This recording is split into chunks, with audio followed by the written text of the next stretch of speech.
Hey, bonjour, bonsoir à tous, c'est Yota et j'espère que tout va bien chez vous. Aujourd'hui, on s'attaque à l'un des gros mastodontes, ou du moins l'un des monstres, l'un des dinosaures aussi d'ailleurs, du cinéma. L'une, si ce n'est la licence, je pense, de mon côté, la plus connue au monde, que tout le monde connaît, que tout le monde a vu et que tout le monde a déjà au moins flippé une fois. Alors, enfilez votre chapeau, n'oubliez pas de prendre votre livre sur la paléontologie et surtout entraînez-vous à courir au-dessus de 45 km/h. Oui, messieurs, dames, aujourd'hui nous allons parler des anecdotes et secrets de tournage de l'une des sagas les plus préhistoriques du cinéma, à savoir la saga Jurassic Park.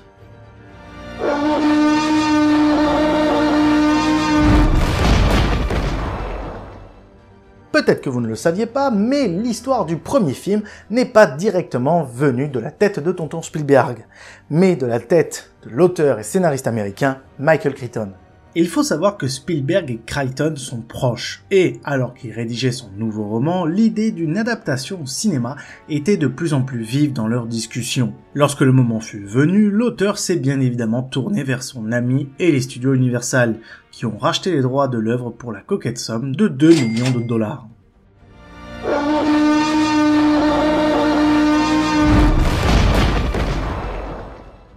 Si Avatar a révolutionné le monde du cinéma avec le premier et le deuxième, il n'atteindra jamais le bond stratosphérique qu'a fait le premier film quand il est sorti en salle. On doit cela à l'un des plus grands studios d'effets spéciaux, à savoir ILM, qui avait déjà travaillé avec Spielberg, notamment sur E.T., les Indiana Jones ou encore l'Empire du Soleil. La question durant le tournage était donc la suivante.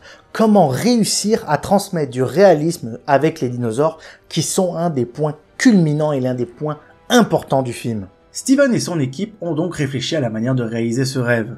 Après plusieurs tests non concluants, ils ont opté sur 2 solutions. L'utilisation des effets spéciaux numériques pour les dinosaures que l'on aperçoit dans les plans larges, et des énormes animatroniques pour les dinosaures qui apparaissent en plan serré, dont le T-Rex qui fait à lui seul presque 6 tonnes. La réussite a été telle que cela leur a permis de remporter les Oscars du meilleur son, du meilleur montage sonore et des meilleurs effets visuels l'année de sa sortie. Et encore aujourd'hui, 30 ans après, ces dinosaures sont criants de réalisme et arrivent encore à nous faire cauchemarder.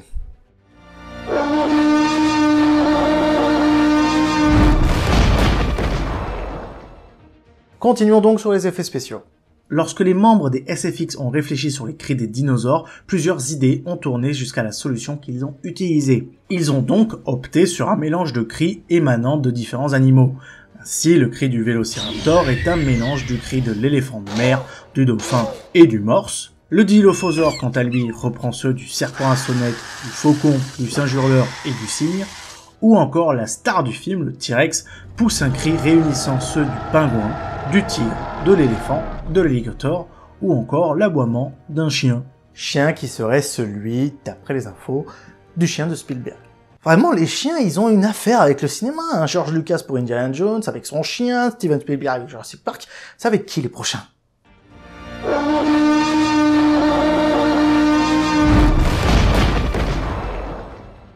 Dans le film, il y a beaucoup de plans où la pluie s'y invite. Bien sûr, certaines de ces pluies sont artificielles, pour amener un peu plus de luminosité avec des reflets et tout, mais pas seulement. Elle peut amener aussi bon nombre d'inconvénients, de conséquences et de dégâts. Et ça, je vais vous l'expliquer. Pendant le tournage, la pluie alourdissait les animatroniques. Par exemple, certains, comme celui du T-Rex, avaient la mâchoire qui tremblait et leurs mouvements étaient saccadés. Cela a obligé d'ailleurs l'équipe technique à sécher le T-Rex entre chaque prise, avec des serviettes et des sèche-cheveux. Bah quand t'as pas le choix, hein. Dites-vous même que la pluie a eu un effet imprévu sur une des scènes les plus marquantes du film. En effet, lorsque le T-Rex attaque la Jeep dans laquelle se trouvent Lex et Tim, la vitre ne devait pas tomber à la base. À cause de la pluie, le corps de l'animatronique était plus lourd, et donc la tête du T-Rex est rentrée dans la voiture. Ce qui fait que la peur et les hurlements des enfants qu'on entend durant le film sont de vrais hurlements. Merci tonton Spielberg d'avoir gardé la scène, car déjà tu avais traumatisé le cinéma avec tes Dents de la mer, alors avec cette scène-là...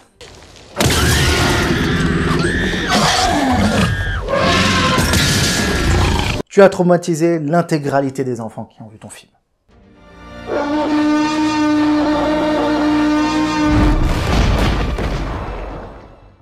Vous vous en doutez, avec Filmoscopia, j'essaye le plus possible de parler des anecdotes de tournage, et donc souvent de parler des acteurs ou actrices qu'on aurait pu avoir dans cette saga, ou du moins dans les films que je parle. Alors vous inquiétez pas, je vais pas en dire énormément, j'en ai juste gardé un, parce qu'honnêtement, il y aurait pu avoir des jolis noms dans cette liste.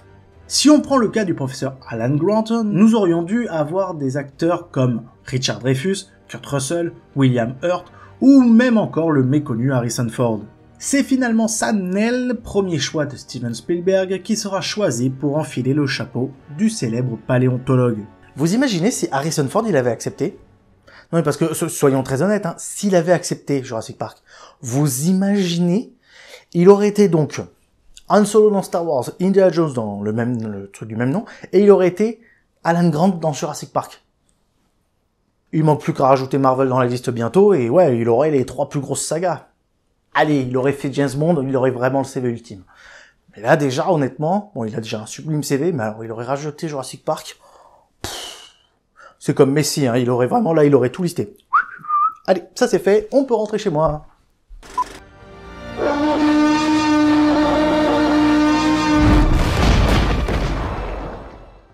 Est-ce que vous saviez que certes les effets spéciaux ont marqué le cinéma, mais que la post-production ont marqué tellement 2 personnes en particulier que ça a lancé 2 autres sagas que l'on connaît tous aujourd'hui?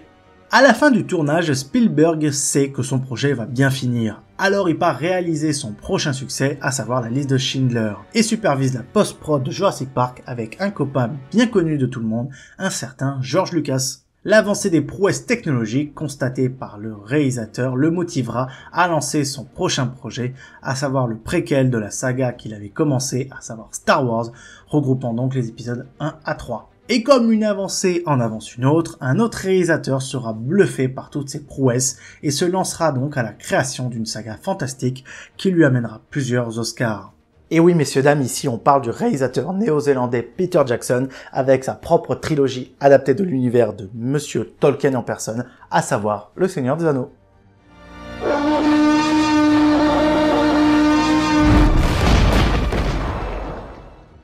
Comme dans tout film de Spielberg, plusieurs easter eggs ou clins d'œil se sont glissés dans ses films. Et ce film ne déroge absolument pas à la règle. Par exemple, si on prend le premier film, Denis, le responsable de la sécurité dans le parc, on peut le voir en train de regarder les Dents de la Mer. Dans le deuxième volet, Jurassic Park, le monde perdu, lors de l'attaque de San Diego, 2 Japonais se retrouvent devant le T-Rex, et l'un d'eux s'écrie « Si vous êtes cinéphile ou que vous connaissez un petit peu l'histoire japonaise, vous avez donc vu le petit clin d'œil, la petite référence à l'un des plus grands kaiju du cinéma, à savoir Godzilla. » Dans ce même volet d'ailleurs, on aperçoit un navire qui est nommé SS Venture, le même que celui sur lequel King Kong est conduit à New York dans le film de 1933. Enfin, dans Jurassic Park 3, la scène au cours de laquelle la sonnerie d'un téléphone portable se fait entendre depuis le ventre d'un spinosaure rend hommage au crocodile de Peter Pan. Dans le même film, la scène où les personnages essayent de récupérer le téléphone satellite dans les excréments du stégosaure rappelle bien évidemment la fameuse scène qui se trouve dans le premier, avec l'énorme excrément du Triceratops, je crois, du Triceratops, avec aussi la fameuse phrase qu'on connaît tous. C'est vraiment un gros tas de merde.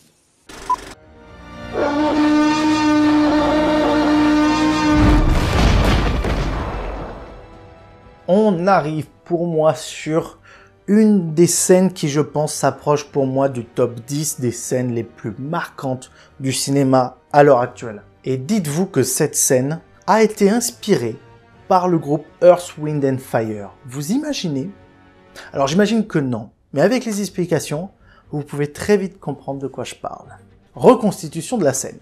Steven Spielberg se balade en voiture. Alors qu'il est à l'arrêt, il décide d'écouter de la musique et il choisit un groupe qu'il adore, à savoir le fameux groupe Earth, Wind and Fire. Il s'ambiance tellement à l'intérieur qu'il met le son à fond, produisant le tremblement de toute la voiture, dont des vibrations sur sa vitre. En remarquant ces détails, il imagina l'idée du siècle. Laisser l'arrivée du T-Rex hors champ, mais chaque pas engendrera des tremblements ou encore des vibrations dans l'eau. Alors super, il a l'idée, mais comment la mettre en action? Pour réussir un rendu parfait sur cette idée, l'équipe trouve une solution. Se servir d'une corde de guitare cachée sous le tableau de bord, qu'on grattera pour produire une note et donc provoquer une vibration dans le verre à chaque pas du dinosaure. Pour vous dire, même avec cette solution, le tournage a duré des heures. pour réellement, comme vous avez pu le voir, quelques secondes du film. Alors en effet, pour les cinéphiles, on sait que nombre d'heures de tournage ne veut pas forcément dire nombre de minutes dans le film. Concrètement, on peut mettre 10 heures à attendre une scène ou à refaire une scène qui peut durer 3 secondes. Mais ça s'appelle la perfection. Et autant vous dire que je suis heureux qu'il ait fait, car je pense honnêtement, comme je le disais avant, que c'est l'une des scènes les plus iconiques de la saga. Même si on est honnête, la seule et unique scène qui aura marqué le cinéma à l'heure actuelle et que j'aurais vraiment aimé voir dans une salle de cinéma à l'époque, on sera tous d'accord là-dessus, c'est cette scène-là.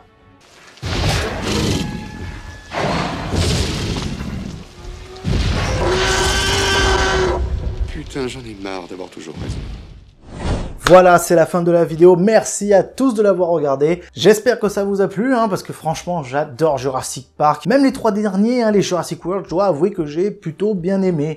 Même le 3e qui regroupe tous les personnages.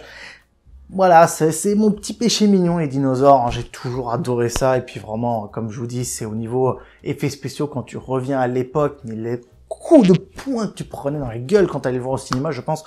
ça devait être énorme et franchement, je regrette vraiment de pas avoir pu le voir vraiment dans un vrai cinéma. Je pense que l'ambiance doit être folle. Si vous avez aimé, n'hésitez pas à me laisser un commentaire. D'ailleurs, si vous êtes arrivé jusque-là, mettez... Qu'est-ce qu'on peut mettre? On va mettre Amund en commentaire si vous avez été arrivé jusqu'au bout. N'hésitez pas aussi à mettre votre avis en commentaire, ça fait toujours plaisir. N'oubliez pas de mettre un j'aime, c'est important. Mettez un pouce bleu s'il vous plaît. Tous ceux qui arrivent jusqu'à la fin, mettez le pouce bleu s'il vous plaît, c'est important. Et surtout, n'oubliez pas de me partager sur les réseaux sociaux, que ce soit Instagram, Twitter ou TikTok. Et bien évidemment, n'hésitez pas à vous abonner à ma chaîne si ce n'est toujours pas fait et à mettre la cloche pour voir les notifications. C'était Yota en direct de la toile et à bientôt sur YouTube. Et attention aux crocs de dinosaures. Ciao!